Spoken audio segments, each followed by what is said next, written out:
ফিরে এলাম বিরতির পর। প্রথম যেদিকে চোখ রাখবো, পিলারের ফাটলের জেরে বন্ধ কবি সুভাষ। এত তাড়াতাড়ি কিভাবে ফাটল, উঠছে প্রশ্ন।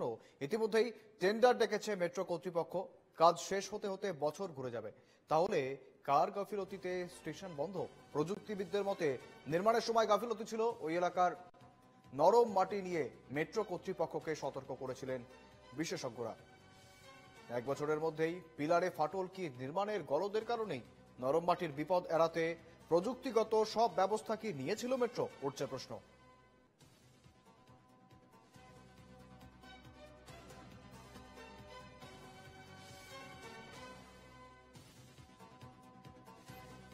পিলারে ফাটলের জেরে বন্ধ কবি সুভাষ মেট্রো স্টেশন, এবং এত তাড়াতাড়ি কিভাবে ফাটল দেখা যাচ্ছে, উঠছে প্রশ্ন।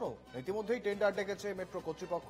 জানবো বিস্তারিত, সঙ্গে রয়েছেন প্রতিনিধি পৃথা দাশগুপ্ত। পৃথা, প্রায় এক বছরের মধ্যেই কাজ শেষ হওয়ার এক বছরের মধ্যেই ফাটল দেখা যাচ্ছে, কোথায় গাফিলতি রয়েছে, কি জানাচ্ছেন বিশেষজ্ঞরা, কি রয়েছে সার্বিক পরিস্থিতি? পৃথা।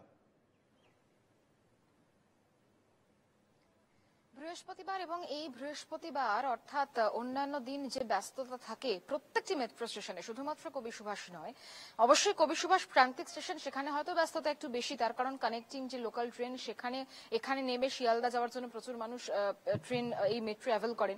আজকে সেই ছবিটা একেবারে অন্যরকম। আমি একটু টপ ভিউ থেকে একদম উঁচু থেকে দেখানোর চেষ্টা করবো যে দেখো কাজ শুরু হয়েছে। অর্থাৎ যেখানে সৌমেন যে ছবিটা দেখাচ্ছে, সবুজ রঙের যে শেড তুমি দেখতে পাচ্ছ, সেই সবুজ রঙের শেডের নিচে যে পিলার গুলো রয়েছে, যে পিলারের ওপর এই শেড দাঁড়িয়ে, সেই শেডের খোলার কাজ কিন্তু হচ্ছে। এবং সেই শেড খোলার পর এই যে পিলারে যেখানে যেখানে ফাটল ধরেছে সেখানের যে সয়েল বা সেখানের যে স্যাম্পল, সেই স্যাম্পল টেস্ট করা, কোথা থেকে এই যে সমস্যা হলো সেটা কিন্তু দেখার চেষ্টা করা হবে। এবং প্ল্যাটফর্মের পর পর 4টি পিলার, 21টি পিলারের মধ্যে 4টি পিলারে ফাটল ধরা পড়েছে। আমি সেই ছবি একেবারে যতটা সম্ভব হচ্ছে দেখানোর চেষ্টা করছি যে কাজ শুরু হয়েছে। এবং এটা এক্সক্লুসিভ একটা ছবি যে এই যে শেড, সেই শেডের ওপরে কর্মীরা তারা শেড খোলার কাজ করছেন, তার কারণ যে যে পিলার গুলোতে ফাটল ধরেছে সেই পিলারের স্যাম্পল নিয়ে সেইটা তারপর ইনভেস্টিগেশন হবে যে ঠিক কি কারণ। অর্থাৎ মেট্রো কর্তৃপক্ষ দাবি করছে অতিরিক্ত বৃষ্টি এবং ওভারগ্রাউন্ড যে স্টেশন, সেই জন্য। কিন্তু 15 বছর একটা স্টেশনের বয়স। 2010 সালে 3রা অক্টোবর মহালয়ার দিন যে স্টেশনের উদ্বোধন হয়, কিভাবে 15 বছরের মধ্যে এরকম অবস্থা হলো সেটা নিয়ে তো অবশ্যই প্রশ্ন উঠছে। তার কারণ অন্যান্য যে স্টেশনগুলো রয়েছে, মেট্রো স্টেশন, পার্ক স্ট্রিট, চাঁদনি, ধর্মতলা, মানে স্প্ল্যানেড, সবগুলোই আন্ডারগ্রাউন্ড স্টেশন এবং সেগুলোর বয়স আরো অনেক বেশি। যদিও সেই সমস্ত স্টেশনে মাঝে মাঝে সমস্যা ধরা পড়ে, কিন্তু সেটা সাময়িক। কিন্তু এই যে সমস্যা ধরা পড়েছে সেটা প্রায় 9 মাস হবে এমন জানাচ্ছে। 9 মাস মেরামতির কাজে লাগবে। সেটা 9 মাস হয় নাকি প্রায় বছর খানেক লেগে যায়, সেটাও কিন্তু ইতিমধ্যেই প্রশ্ন উঠতে শুরু করেছে। বিশেষজ্ঞরা যেটা বলছেন যে আনইভেন সেটেলমেন্ট, অর্থাৎ নির্মাণের কোনো একটা দিক বসে যাওয়া, এবং সেটাকেই বলছে আনইভেন সেটেলমেন্ট। এবং যদিও মেট্রো কর্তৃপক্ষ যে বিবৃতি দিয়েছে তাতে তারা প্রকাশ করেছেন, সেই দিকে ইঙ্গিত করেছেন। এবং বিবৃতিতেও তারা বলছেন যে মনে করা হচ্ছে যে আনইভেন যে সেটেলমেন্ট, তার জেরেই এই ঘটনা ঘটেছে।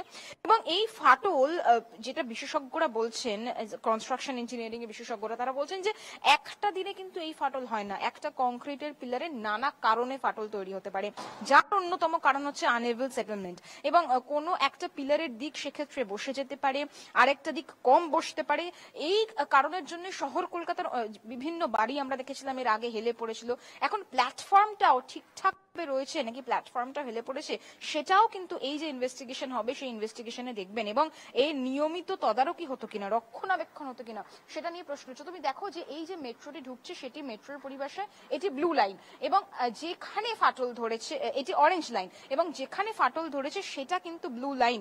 ফাঁকা মেট্রো, যেহেতু ব্রিজ স্টেশন অব্দি মেট্রো চলাচল করছে, সেখানে পাশে কিন্তু লোকাল ট্রেন, প্রচুর মানুষ তারা মেট্রো থেকে নেমে একই সাথে তুমি দেখতে পাচ্ছ যে খালি যে ট্রেন, সেই খালি ট্রেন আসছে এবং সেটি ঘুরিয়ে নিয়ে যাওয়া হচ্ছে, কারণ ব্রিজ স্টেশন থেকে দক্ষিণেশ্বর পর্যন্ত ট্রেন চলাচল করছে, পাশেই লোকাল ট্রেন। ফলে তো প্রান্তিক স্টেশন অন্যতম ব্যস্ত স্টেশন, যেখানে প্রতিদিন প্রচুর মানুষ নামেন এবং কানেক্টিং যে লোকাল ট্রেন সেইটা কিন্তু তারা ধরেন। ফলে তো প্রশ্ন উঠছে তদারকি বা রক্ষণাবেক্ষণ, ফাটলটা আগে তৈরি হয়েছিল কিনা, সেটা কারোর চোখে এসেছিল কিনা। কিন্তু মেট্রো কর্তৃপক্ষ দাবি করছেন যে রক্ষণাবেক্ষণ কিন্তু একেবারে প্রতিদিন হয়। আপাতত দক্ষিণেশ্বর থেকে ব্রিজি অব্দি মেট্রো চলছে এবং অতিরিক্ত বৃষ্টি ওভারগ্রাউন্ড স্টেশন তার জেরেই ফাটল দেখা গেছে। প্রাথমিকভাবে এটা মেট্রো কর্তৃপক্ষ জানাচ্ছেন, তবে 15 বছরের মধ্যে কিভাবে এটা হলো সেটা নিয়ে ইতিমধ্যেই প্রশ্ন উঠতে শুরু করেছে। জোর কদমে কাজ চলছে। আপাতত এই যে শেড খোলার কাজ, যেটা আমি সরাসরি দেখালাম, সেই শেড খোলার কাজ এবং যেখানে যেখানে প্রাইমারি যে তাপ্পি মারার যে বিষয়গুলো অর্থাৎ পিলারের, সেইখানে হচ্ছে। কিন্তু এই কাজটা শুধু করলে এটা একটা হিউজ কাজ, যার জন্য মেট্রো স্টেশন, এই পুরো স্টেশনই বন্ধ করার সিদ্ধান্ত নিয়েছে মেট্রো কর্তৃপক্ষ এবং সারাতে প্রায় 9 মাস সময় লাগবে। এখন 9 মাস পর আদৌ সেটা যাত্রীদের যাতায়াতের জন্য একেবারে তৈরি হবে কিনা সেটাই কিন্তু এখন সময়ের অপেক্ষা। এবং ঠিক কি কারণে 21টি পিলারের মধ্যে 4টি পিলারে ফাটল ধরা পড়লো, একটু টিল্ট অর্থাৎ হেলে গেল, এইগুলো ইনভেস্টিগেশনের দরকার রয়েছে। সেক্ষেত্রে নির্মাণের সমস্যা নাকি রক্ষণাবেক্ষণের সমস্যা, কি সমস্যা রয়েছে, নাকি টানা বৃষ্টি এবং ওভারগ্রাউন্ড স্টেশন যেটা মেট্রো কর্তৃপক্ষ দাবি করছে সেটাই সমস্যা, এই সমস্ত কিছু খতিয়ে দেখা হবে। একেবারে পৃথা, ধন্যবাদ তোমায়। অন্যদিকে আমরা কথা বলেছিলাম নির্মাণ বিশেষজ্ঞ পার্থ প্রতিম বিশ্বাসের সঙ্গে, তিনি ঠিক কি জানাচ্ছেন শুনবো একবার।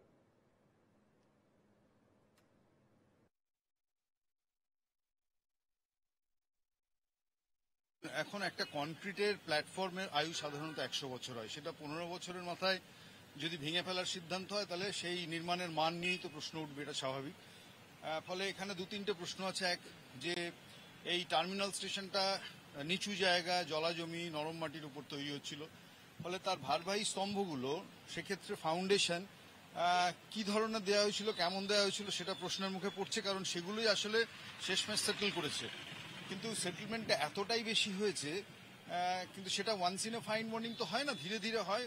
অথচ এই সেটেলমেন্টটা সবার চোখের অলক্ষ্যে ঘটে গেল once in a fine warning, সেটা দেখলাম, এবং তারপরে সেই মেট্রো স্টেশনটাকে বাতিল ঘোষণা করতে হচ্ছে। এটাই হচ্ছে সবচেয়ে বড় বিড়ম্বনার জায়গা, ঝুঁকির জায়গা। যার মানে বোঝা যাচ্ছে যে আসলে মেট্রো কর্তৃপক্ষের এই পরিকাঠামোর সুরক্ষা বা তার নিয়মিত তদারকির কোনো ব্যবস্থাই ছিল না। থাকলে অনেক আগেই এই ত্রুটিটা ধরা যেত, এবং ধরলে তার কিছু বিধি ব্যবস্থা ছিল, সেগুলো রিপেয়ার করা যেত। ফলে কার্যত 100 বছরের একটা স্ট্রাকচারকে 15 বছরের মাথায় বাতিল ঘোষণা করতে হচ্ছে। এবং মূলত আবারও বলছি যে এই সুরক্ষা যাচাইয়ের কাজ সেখানে ঠিকমতো হয়নি। এবং এছাড়াও প্রশ্নের মধ্যে পড়বে যে একটা রেলের প্ল্যাটফর্ম যেখানে সাধারণত মানুষ লোডিং আনলোডিং এই কাজেই ব্যবহৃত হয়, সেটা তাজমহল বানানোর মতো কঠিন কিছু নয়, সেটা বানাতে গিয়েও এই ধরনের ত্রুটি কেন হলো? বিশেষত এই ধরনের নরম মাটিতে, কলকাতার মতো মাটিতে আমরা জানি ডিফারেন্সিয়াল সেটেলমেন্টের চান্স খুব বেশি। ফলে সেখানে সেই সতর্কতা কেন নেওয়া হয়নি যে যাতে এই ধরনের সেটেলমেন্ট আটকানো যায়, সেটাও আজকে প্রশ্নের মধ্যে পড়বে। কারণ সেখানকার মাটির চরিত্র রাতারাতি বদলায়নি, বরং মাটির চরিত্র বুঝে নির্মাণ হয়েছিল কিনা সেটাই আজকে প্রশ্নের মধ্যে আসছে।